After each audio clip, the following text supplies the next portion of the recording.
All right, in this video, I'm talking about a few maintenance tips and do's and don'ts with any kind of wood floor that you might have in your house. This can also pertain to a lot of the LVTs or LVPs that are used, the vinyl products as well. With the engineered woods and true hardwoods, some of the things you want to watch are basically moisture.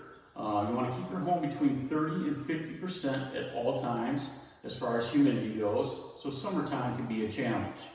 With the way we build homes now, all the houses are very tight and they need to breathe a little bit, but that traps a lot of moisture. So you may want to run a dehumidifier in the summertime to try to control a little bit of that moisture. Always a good idea to have a hygrometer, just a little kind of countertop unit. You can buy them on Amazon or any box store will have them. That way you can monitor what that humidity is in the room.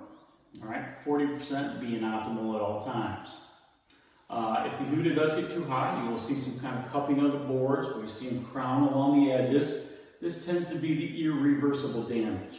So you want to make sure that that stays low. On the other end in the winter, as things start to dry out, all of our homes have a whole home humidifier on the furnace.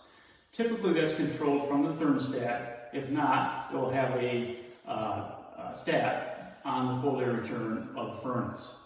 Typically, we'll show you that at home orientation and how that operates.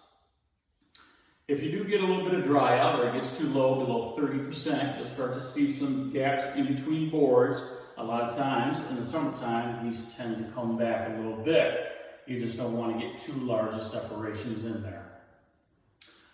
As far as moisture goes in cleaning, you don't want to use any kind of wet mop on this surface. You want to control the amount of moisture on the floor.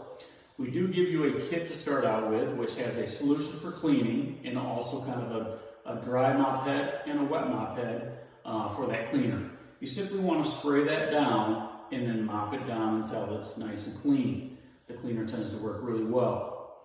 There are other cleaners on the market, plenty to try out there. Most of them are the same, so just use what you know or try different cleaners out there.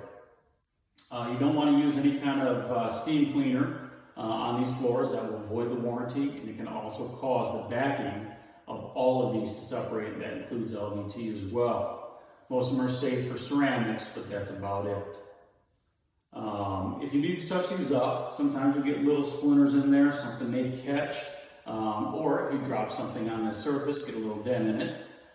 There's different types of stain pens, fill sticks, which you can buy at your local box stores. Most of them have colors that will fit your color of flooring. Simply they have fill sticks, which you can rub over the surface and wipe till it's clean to fill, and then the stain pen, which you can dab up over the top and then dry it down with a rag to try to blend that in.